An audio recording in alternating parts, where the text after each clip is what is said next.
Audio Jungle.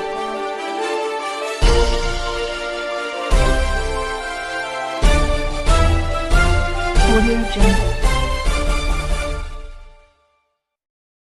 ಓಂ ನಮಃ ಶಿವಾಯ. ಭಗವಾನ್ ಶಿವನನ್ನು ಪೂಜಿಸುವ ಹಬ್ಬವೇ ಶಿವರಾತ್ರಿ. ಪರಮೇಶ್ವರನ ಪರಮತತ್ವವನ್ನು ಸಾರುವ ಆ ದಿನ ಪರಮೇಶ್ವರನು ಗರಳವನ್ನು ಅಂದರೆ ವಿಷವನ್ನು ಕುಡಿದ ದಿನ, ಜಗತ್ತನ್ನು ರಕ್ಷಿಸಿದ ದಿನ ಎಂದು ಹೇಳಲಾಗುತ್ತದೆ. ಪ್ರಾಪಂಚಿಕ ಜೀವನದಲ್ಲಿ ಕಾರ್ಯನಿರತರಾಗಿರುವುದರಿಂದ ಮನೆಯಲ್ಲಿ ಶಿವರಾತ್ರಿ ಪೂಜೆಯನ್ನು ಮಾಡುವುದು ಹೇಗೆ ಎನ್ನುವುದರ ಬಗ್ಗೆ ತ್ವರಿತಗತಿಯಲ್ಲಿರುವಂತಹ ಮಾರ್ಗ ಇಲ್ಲಿದೆ. ಅದು ನಿಮಗಾಗಿ. ಇನ್ನು ಶಿವರಾತ್ರಿ ದಿನ ಶಿವನಿಗೆ ಬಗೆ ಬಗೆಯ ಅರ್ಪಣೆಗಳನ್ನು ಪೂಜೆಗಳನ್ನು ಮಾಡಬಹುದು. ಅದು ಯಥಾನ ಶಕ್ತಿಯಾದರೆ ಶಿವಪುರಾಣದ ಪ್ರಕಾರ ಈ ಕೆಳಗಿನ ಅಂಶಗಳನ್ನು ಮಾತ್ರ ಅಗತ್ಯವಾಗಿ ಮಾಡಬೇಕು. ಮೊದಲನೆಯದು, ನೀರು, ಹಾಲು, ಜೇನುತುಪ್ಪದಿಂದ ಪರಮೇಶ್ವರನ ಲಿಂಗಕ್ಕೆ ಸ್ನಾನ ಮಾಡಿಸಬೇಕು, ಅಂದರೆ ಅಭಿಷೇಕ ಮಾಡಬೇಕು. ಅಷ್ಟೇ ಅಲ್ಲದೆ ಬಿಲ್ವ ಪತ್ರೆಯಿಂದ ಆತ್ಮದ ಶುದ್ಧೀಕರಣವನ್ನು ಸೂಚಿಸುತ್ತದೆ.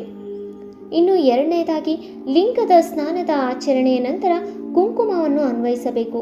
ಇದು ಸದ್ಗುಣವನ್ನು ಸೂಚಿಸುತ್ತದೆ. ನಂತರ ವಿವಿಧ ಬಗೆಯ ಹಣ್ಣುಗಳನ್ನು ಶಿವನಿಗೆ ಅರ್ಪಿಸಬೇಕು. ಇದು ಆಸೆಗಳನ್ನು, ದೀರ್ಘಾಯುಷ್ಯವನ್ನು ಮತ್ತು ಸಂಕಲ್ಪ ಸಿದ್ಧಿ ನೆರವೇರಿಸುವಂತೆ ಸಂಕೇತಿಸುತ್ತದೆ. ಮೇಲೆ ತಿಳಿಸಿದ ಹಂತಗಳ ನಂತರ ಧೂಪ ದ್ರವ್ಯಗಳನ್ನು ಮತ್ತು ಅಗರಬತ್ತಿಯನ್ನು ಬೆಳಗಿಸಬೇಕು. ಧೂಪ ದ್ರವ್ಯದ ನಂತರ ಜ್ಞಾನವನ್ನು ಸಾಧಿಸುವ ದೀಪವನ್ನು ಬೆಳಗಿಸಬೇಕು. ನಂತರ ಬಿಲ್ವಪತ್ರೆಯನ್ನು ಶಿವನಿಗೆ ಅರ್ಪಿಸಬೇಕು. ಇನ್ನು ಮಾಡುವ ವಿಧಾನ ಈ ರೀತಿಯಾಗಿದೆ. ಬೆಳಗ್ಗೆ ಸೂರ್ಯೋದಯಕ್ಕಿಂತ ಮುಂಚೆ ಎದ್ದು ಸ್ನಾನಾದಿಗಳನ್ನು ಮುಗಿಸಿಕೊಂಡು ಶುಭ್ರವಾದ ಉಡುಪನ್ನು ಧರಿಸಬೇಕು. ಇಲ್ಲವಾದರೆ ಮಡಿಯಾದ ಉಡುಪನ್ನು ಧರಿಸಿದರೆ ಇನ್ನೂ ಒಳ್ಳೆಯದು. ಆ ದಿನದಲ್ಲಿ ಸಾಂಪ್ರದಾಯಿಕವಾಗಿ ಉಪವಾಸ ಇರಲಾಗುತ್ತದೆ. ನೀವು ಕೂಡ ಶಿವನ ಮೇಲೆ ಭಕ್ತಿಯಿಂದ ಶ್ರದ್ಧೆಯಿಂದ ಉಪವಾಸ ಮಾಡಬಹುದು. ಇಲ್ಲವಾದರೆ ಮನೆಯಲ್ಲೇ ಪೂಜೆಯನ್ನು ಮಾಡಿಕೊಂಡ್ರೆ ಸಾಕಾಗುತ್ತದೆ. ಇಲ್ಲವಾದರೆ ಮನೆಯಲ್ಲಿ ಅಭಿಷೇಕಾದಿಗಳನ್ನು ಮಾಡಿಸಬೇಕು. ಮನೆಯಲ್ಲಿರುವಂತಹ ಶಿವಲಿಂಗಕ್ಕೆ ಅಭಿಷೇಕ ಮಾಡಬೇಕು. ನೀರು, ಹಾಲು, ಮೊಸರು ಮತ್ತು ಸಕ್ಕರೆ ಹಾಗೂ ಜೇನುತುಪ್ಪ ಇವುಗಳನ್ನು ಲಿಂಗಕ್ಕೆ ಅರ್ಪಿಸಿ ಅಭಿಷೇಕ ಆರಂಭಿಸಿ. ಗುಲಾಬಿ ನೀರು, ಸಕ್ಕರೆ, ತುಪ್ಪ ಮತ್ತು ಜೇನುತುಪ್ಪವನ್ನು ಕೂಡ ಹಾಕುತ್ತಾ ಮಂತ್ರ ಉಚ್ಚಾರಣೆ ಮಾಡುತ್ತಾ ಅಭಿಷೇಕ ಮಾಡಬೇಕು.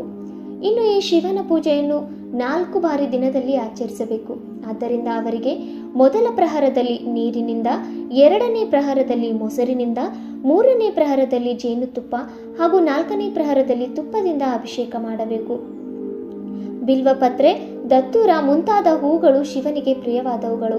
ಅವುಗಳನ್ನು ಆರಿಸಿ ಆಯ್ದು ತಂದು ಶಿವನಿಗೆ ಅಭಿಷೇಕ ಮಾಡಿದ ನಂತರ ಬಿಲ್ವಪತ್ರೆಗಳೊಂದಿಗೆ ದತ್ತೂರ ಹೂ, ಶ್ರೀಗಂಧ, ವಿಭೂತಿ ಶಿವಲಿಂಗಕ್ಕೆ ಅರ್ಪಿಸಬೇಕು.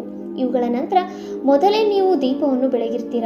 ಮತ್ತೊಮ್ಮೆ ದೀಪವನ್ನು ಬೆಳಗಿಸಿ ನೀವು ಬಯಸಿದ ಗಂಧದ ಕಡ್ಡಿಯನ್ನು ಬೆಳಗಿಸಿ ಶಿವನ ಪೂಜೆಯನ್ನು ಮಾಡಬೇಕು.